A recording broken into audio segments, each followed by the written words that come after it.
sous-amendements sur cet article. On pourra en reparler à la pause si vous voulez. En attendant, on va continuer. Alors, Madame Meyer-Meignery, 222. Merci, Monsieur le Président. C'est un amendement voté par la Commission développement durable qui vise à, au plus tard, le 1er janvier 2022, soit mis fin à l'utilisation de contenants alimentaires de cuisson, de réchauffe et de service en matière plastique dans le cadre des services de restauration collective. Les matières plastiques peuvent contenir des substances reconnues comme des perturbateurs endocriniens. La migration des molécules de synthèse dans l'alimentation est favorisée par la chaleur, les aliments gras ou acides. Le phénomène est aggravé en cas d'usure des plastiques. Au-delà de l'enjeu sanitaire que représente ce principe de précaution pour les jeunes générations, celui-ci s'inscrit dans la politique de réduction des déchets initiée par les pouvoirs publics. En effet, l'utilisation de contenants plastiques à usage unique augmente la quantité de déchets générés par les services de restauration collective. Merci. 2149, Monsieur Prudhomme. Oui, merci. On a eu cette discussion longuement, effectivement, en commission développement durable.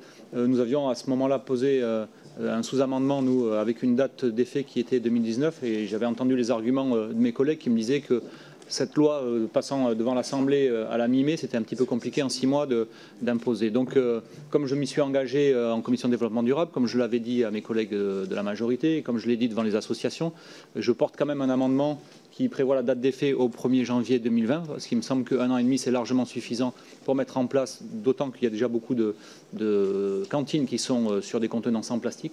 Et c'est en tout cas une mesure essentielle qu'on ne peut pas balayer avec un argument de coût, parce que c'est la santé de nos enfants dont il est question. Et comme la collègue vient de le rappeler, en plus, ces coûts seront diminués du fait qu'il n'y aura plus de déchets à traiter par les collectivités. Et ça, c'est des coûts qui ne sont pas pris en compte aujourd'hui dans les coûts globaux de la restauration avec des contenants en plastique. Je vous remercie. Merci, Monsieur Cinieri. Vous avez 3 sous-amendements. Je vous propose de les défendre simultanément. Oui, Monsieur le Président, je veux bien. Tout d'abord, en effet, le terme plastique englobe des réalités fondamentales différentes et les contenants durables en plastique, lorsqu'ils sont fabriqués spécialement pour les collectivités par des entreprises qui respectent les normes européennes en vigueur concernant le contact alimentaire, sans bisphénol A, sont extrêmement contrôlés. Interdire les contenants alimentaires réutilisables serait problématique pour les personnels des cantines et restaurants des collectivités, car la grande légèreté des contenants en plastique durable diminue considérablement le risque d'épicondylite et de syndrome du canal carpien, qui est une cause de maladie professionnelle. Une interdiction trop large poserait également des difficultés dans les crèches, par exemple par des tétines, sont toujours en plastique, les biberons et gobelets incassables sont gages de sécurité pour les enfants, et ce n'est pas des mamans qui sont ici présentes qui me contrediront. Ensuite, pour le sous-amendement de 2118, il s'agit de préciser que l'interdiction concernant les contenants jetables, mais aussi les ustensiles jetables en cuisine de collectivité, les couverts et planches en bois ont été interdites pour des raisons d'hygiène. Les alternatives en plastique durable, conformes aux normes européennes en vigueur concernant le contact alimentaire sans bisphénol A, doivent par conséquent être autorisées, contrairement aux produits jetables. Et pour l'article, le sous-amendement 2120, je voudrais vous dire qu'il ne faudrait pas amalgamer des contenants que les particuliers peuvent acheter, par exemple, dans une grande surface enseigne jaune et bleu, vous voyez qui je veux dire, et les produits fabriqués par des entreprises spécialement pour la restauration collective. Par ailleurs, les contenants et couverts en inox ou autres ustensiles en porcelaine ou verre sont souvent importés et fabriqués dans des conditions parfois archaïques ou en dehors des règles et normes européennes.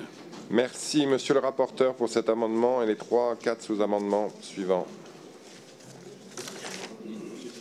Votre micro. Oui. Allez, allez.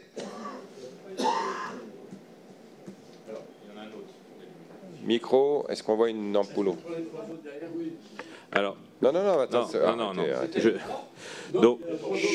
Donc je suis évidemment d'accord qu'on ne peut pas mettre en comparaison une histoire de coût et une histoire de santé des enfants et tout simplement des personnes hospitalisées et autres.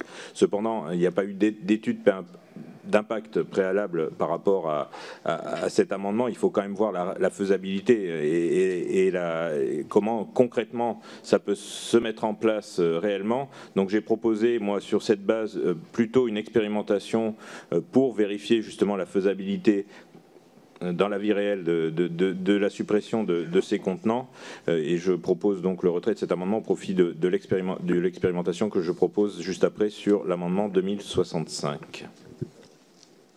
Monsieur le ministre. Oui, on avait eu ce débat, effectivement, et ça correspond à une préoccupation au regard d'éventuels risques et tout ce qui concerne les effets liés à l'exposition du biphénol A, par exemple. Je rappelle que la France a déjà pris des mesures là-dessus et que nous avons été un des premiers pays européens à nous saisir de ces questions. Nous continuons à être mobilisés sur ce dossier. Aujourd'hui, le recours à une obligation législative qui couvrirait de manière très large et imprécise les différents matériaux plastiques, parce que M.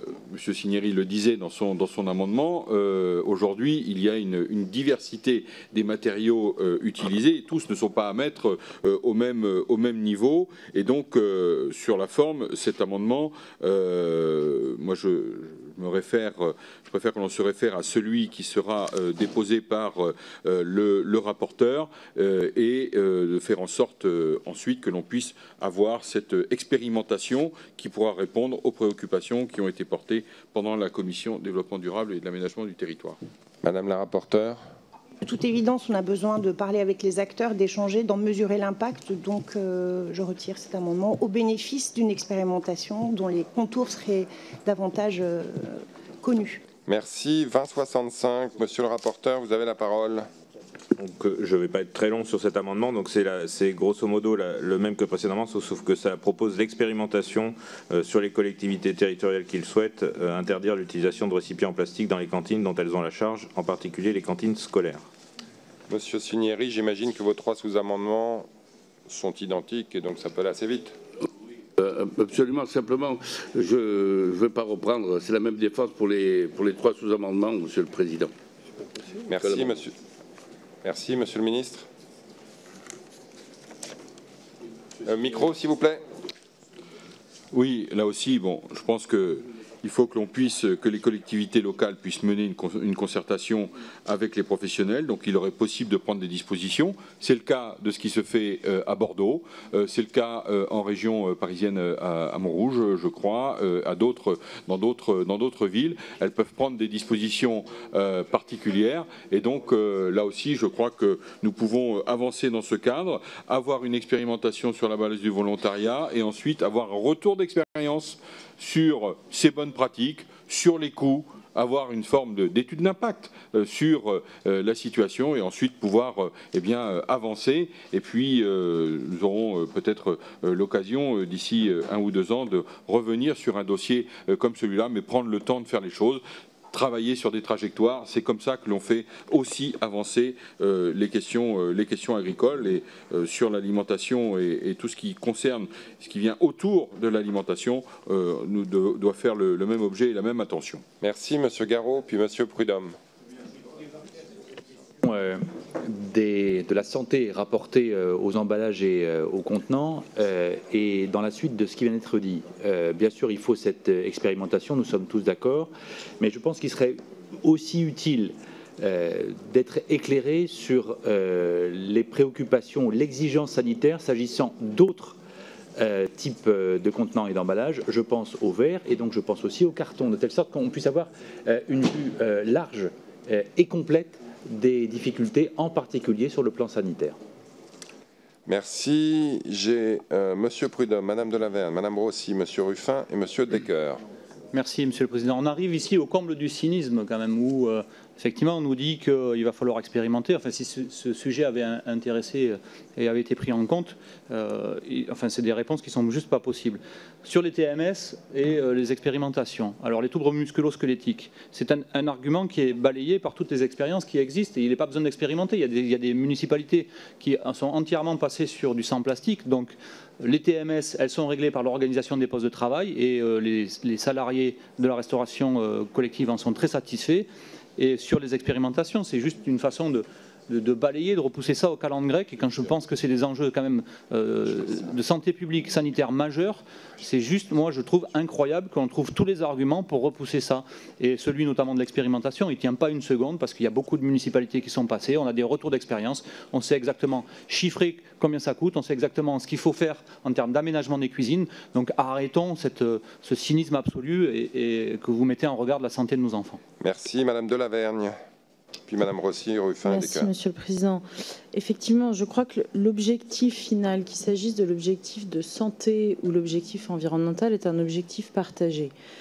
L'inquiétude que nous pouvons avoir tout de même, c'est l'impact considérable qu'un tel amendement a, sans avoir au préalable étudié l'incidence à la fois sur les filières d'approvisionnement en contenants alternatifs, sur l'organisation des cuisines, Monsieur Prudhomme l'a dit, sur le délai nécessaire aussi à la fois aux gestionnaires de restauration collective et aux entreprises concernées par la fourniture de ces contenants pour mettre en œuvre ces dispositions. Et enfin, surtout, le coût budgétaire que cela peut représenter, soit en direct, soit d'accompagnement par l'État aux gestionnaires de restauration collective. Compte tenu de ces enjeux, il me semble nécessaire, d'expérimenter et en parallèle que le gouvernement soit en mesure de nous présenter le chiffrage et les modalités de mise en œuvre de ces dispositions. Une expérimentation nous semble tout à fait justifiée à ce niveau. Merci. Madame Rossi. Bienvenue. Merci Monsieur le Président. Oui, quelques observations sur cet amendement que j'ai eu l'occasion de porter au sein de la Commission du développement durable, amendement qui a été adopté à une large majorité par cette commission. Un amendement majeur, aussi bien d'un point de vue sanitaire qu'environnemental. Je ne reviendrai pas sur les arguments qui ont pu être rappelés par Madame la rapporteure. J'entends effectivement l'argument sur l'absence d'études d'impact. En revanche, il existe d'ores et déjà une littérature scientifique, des expertises sur le sujet qui posent d'éventuels risques sérieux qu'il nous faut prendre en compte sur les risques sanitaires que pose le réchauffement des contenants alimentaires en plastique. Des rapports également rendus par l'ANSES, par l'IGAS, par le CGEDD, des mesures prises par l'ARS de Nouvelle-Aquitaine qui a d'ores et déjà introduit ce principe de précaution dans son rapport.